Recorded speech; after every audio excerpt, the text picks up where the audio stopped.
Hey everybody, welcome back to the channel. Today I'm going to show you step by step how to create a wireless bridge using two Grandstream access points. This can be the perfect setup for connecting two buildings, let's say your house to a shed or a workstation, all done wirelessly. By the end of the video, you'll know exactly how to configure the access points and verify that your bridge is working flawlessly. Let's get started.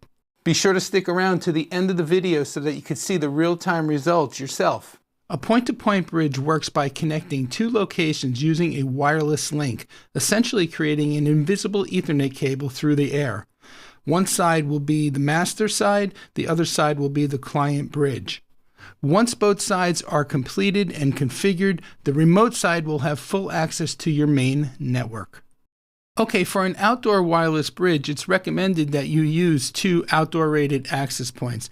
The GWN7670 would be a good choice for this setup. Now, for the video, I'm using two indoor access points because I don't have any outdoor access points on hand at the moment, but the setup process is exactly the same.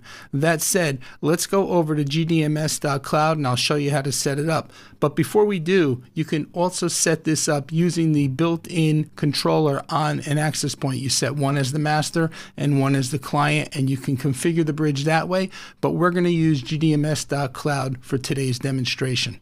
All right, so I'm signed into GDMS.Cloud. I'm on my lab site. I'm on the Devices tab. Here you can see the two access points that I'm going to use for this video demonstration, the GWN7670 and the GWN7670WM, which stands for wall mount. Again, these are indoor rated access points. I'm only using them for this configuration demonstration. In a real world use case, be sure to use outdoor rated access points. That said, first thing we need to do is create the SSID for the wireless bridge. So we'll come over to the left menu under Settings, we'll click on Wi-Fi. Across the top where it says Wireless LAN, let's click the Add button. And here's where we're going to configure the SSID for our wireless bridge. First thing we need to do is enable the Wi-Fi and give it a name. We'll call it Bridge. Under the SSID band, let's remove the 2.4 and just leave it as 5 gigahertz. Under Access Security, we could leave it set to personal. That's fine. Let's put in a password. And then under Device Management, we want to make sure we're assigning this SSID to the two access points. So we're going to remove the two routers that I have here set up in the lab and only assign this SSID to the 7670WM and the 7670. And then one more setting under Advanced, we need to come over to Client Bridge and enable Client Bridge. Once we have all that configured, go ahead, we can hit Save. And that will provision the SSID for our wireless bridge.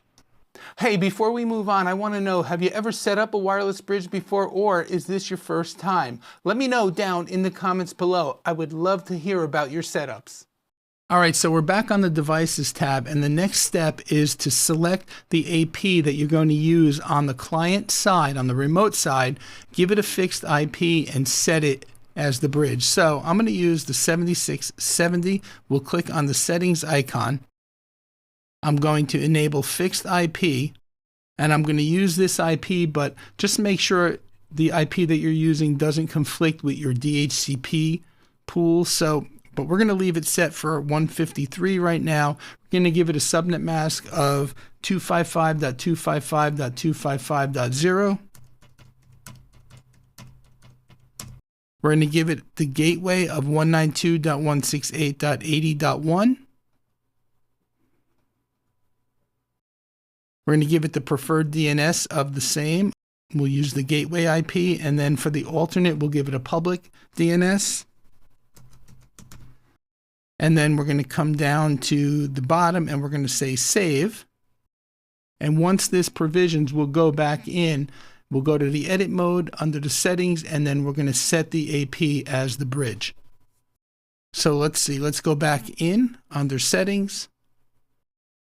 And then up here where it says bridge, it says to be bridge. So, and then after we set this as the bridge, we need to reboot the access point after it gets provisioned. So we're going to say continue to bridge, bridge device. And then we're going to go ahead and say save. We'll give it a few seconds to provision, and then we'll go ahead here and we will select the device, come up under more, and we're going to say reboot. Continue to reboot the selected device, okay? And the reboot order has issued.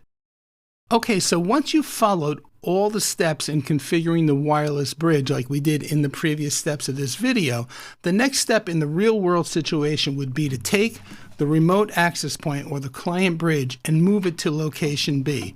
Now that said, the only way I could simulate that for you here in the studio is I moved it from the workstation across the studio over to my desk. I'm going to power it with a Grandstream switch, and then I'm going to connect a computer to this switch and then see if we can obtain an IP address over the wireless link. So I'll show you a diagram now of what I'm talking about while everything is getting powered up. But let's switch over to a different view so I could show you the connections. So if you think a setup like this would save you a ton of time and labor trying to get an Ethernet cable across your property, please give the video a thumbs up. It really does help the channel. So here we are. Here's the Grandstream switch. Nothing's connected to the switch, so it's not part of any network at this point. Here's the access point. I'm going to take the cable from the access point and get this powered up.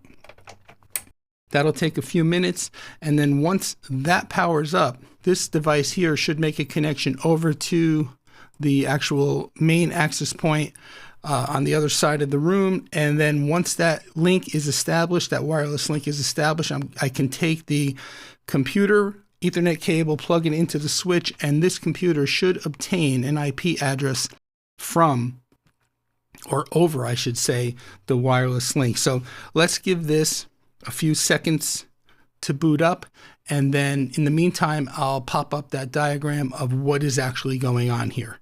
So basically, once that bridge comes online, the laptop on the remote side should be able to obtain an IP address from the router over on the main side and be able to connect to the internet over that wireless bridge. Okay, we're back. The access point has booted up. It's got a solid blue light. So does the one over on the main workstation. So we've established the wireless link here in the studio. The next step is I'm going to connect the computer cable, and then I'm going to switch so that you can see the computer actually obtain the IP address over this wireless bridge. So let me get this connected, and then I'll switch camera views.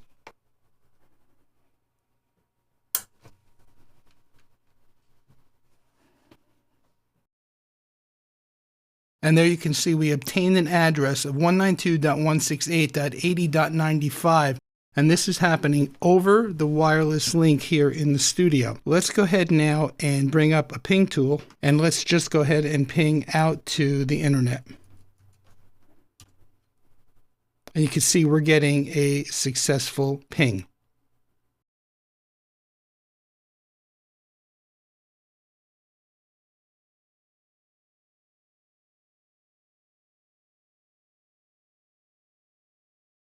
And that's it. You've just built your own point-to-point wireless bridge using 2 Grandstream access points. If this video helped you out, give it a thumbs up, subscribe for more Grandstream or Home Lab networking videos like this one. Let me know down in the comments below what you'd like to see next.